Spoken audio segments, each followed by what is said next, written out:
viewers. Welcome back to Power Vacuum. I'm your host, Belmont. And in a move that stunned many journalists, they are just now discovering that Steam has this policy. From PC Gamer, Steam makes its ban on games that rely on in game ads even more explicit. So, no, watch this to continue playing stuff will be making its way to our PCs. New page, old policy. So I think they've updated this because, oh, here we go. Update. Uh, 10th of February 2025, so earlier today. As noted by SteamDB on Blue Sky, while the specific page on Steam's advertising policy is new, the policy itself is not. Yeah, I remember this being around for a few years at least. Valve has had a ban on these kinds of in game ads on Steam games for the last 5 years at minimum, viewable on its pricing policy page. Yeah, I remember, was it? I'm not even trying to remember what game it was. There was a game that came out that everyone was like, "Why isn't this game on Steam?" When they were saying they were going to be on Steam, and this is when the first time I heard about this policy. It was like three, maybe 4 years ago. That was about three. Well, technically four numerically because we're in 2025, but it was actually near the end of I think it was 2022. So it was only like 2 or 3 years ago that I had found out about this policy. But here's the original story. First reported by Gaming on Linux, Valve has added new advertising page to its Steamwork developer documentation. The page outlines what kind of advertising and promotion it will allow on Steam, while explicitly banning in-game ads as a revenue model on the ubiquitous PC gaming platform. Product placement is still in, so long as such portrayals are not disruptive and are appropriate within the context of the game. Valve gives a racing game with real life sponsors on the cars as one example of what's okay. And it sure sounds like my dream reboot of Pepsi Man could still find a home on the store. Thank God. Cross promotions are allowed too, but Valve states under no circumstances is it okay to charge developers to participate in a bundle or sell access to a store page or other page on Steam. Last paid advertising campaigns outside Steam that lead to a store page are also fair game. What's been banned is in any form of in game advertising that gates access to or otherwise interferes with gameplay. Developers should not use paid advertisement or advertising as a business model in their game, such as requiring players to watch or otherwise engage with advertising in order to play. So this sounds like it's specifically meant for those phone games that have been recently getting ported to PC and even console. I think I've seen phone games on the Xbox Marketplace, which seems like a nightmare to me. Like, why would you? PC, I can get. Point and clicking with a mouse is super intuitive and quick, but trying to use a handheld controller to play like point click games seems tedious at best and purely hellish at worst.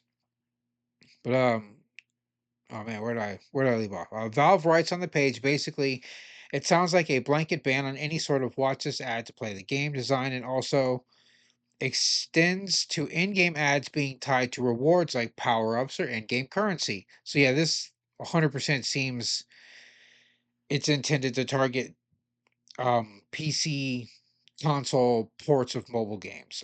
I don't think I've ever encountered or heard of a single game engaging in this behavior on Steam, but given its prevalence on other platforms, particularly mobile games, it makes sense for Valve to lay this out as a more preventative measure. Valve is legendarily light touch when it comes to moderating Steam, but in addition to an I'll know when I see it approach to banning offensive content, Valve has explicitly banned NFT and crypto derived games and also requires relying on generative AI to disclose its use.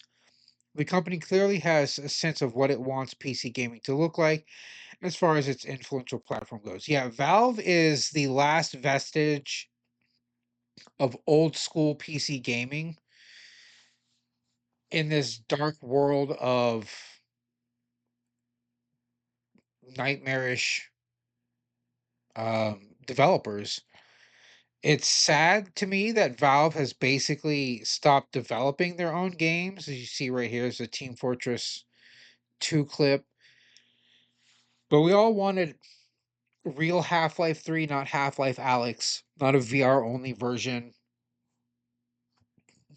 Portal, if they suddenly out of the blue announced, Half-Life 3, Portal 3, Team Fortress 3, they would become the number one video game developer overnight.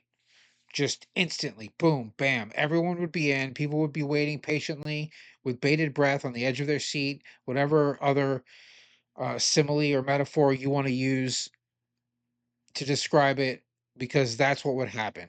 But this is just another example of good guy Valve and using their Steam platform to just, be generally awesome at PC gaming and the world of PC games.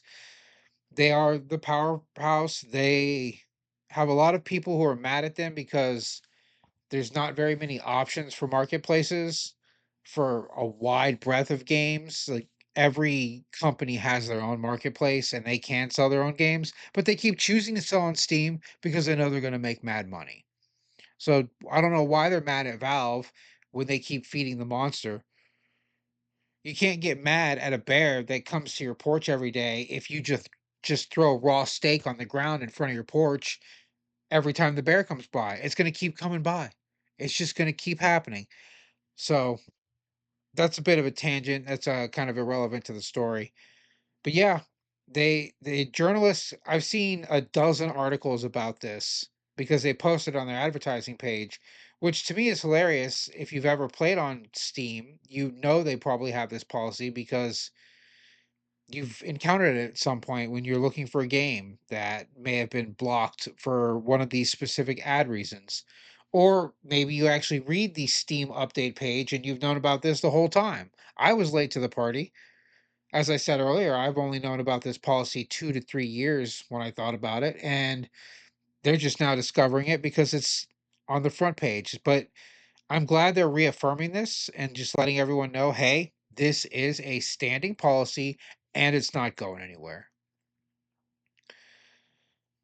But that's all I have. So we're going to call this video right there, keep it short and sweet, and see you in the next episode.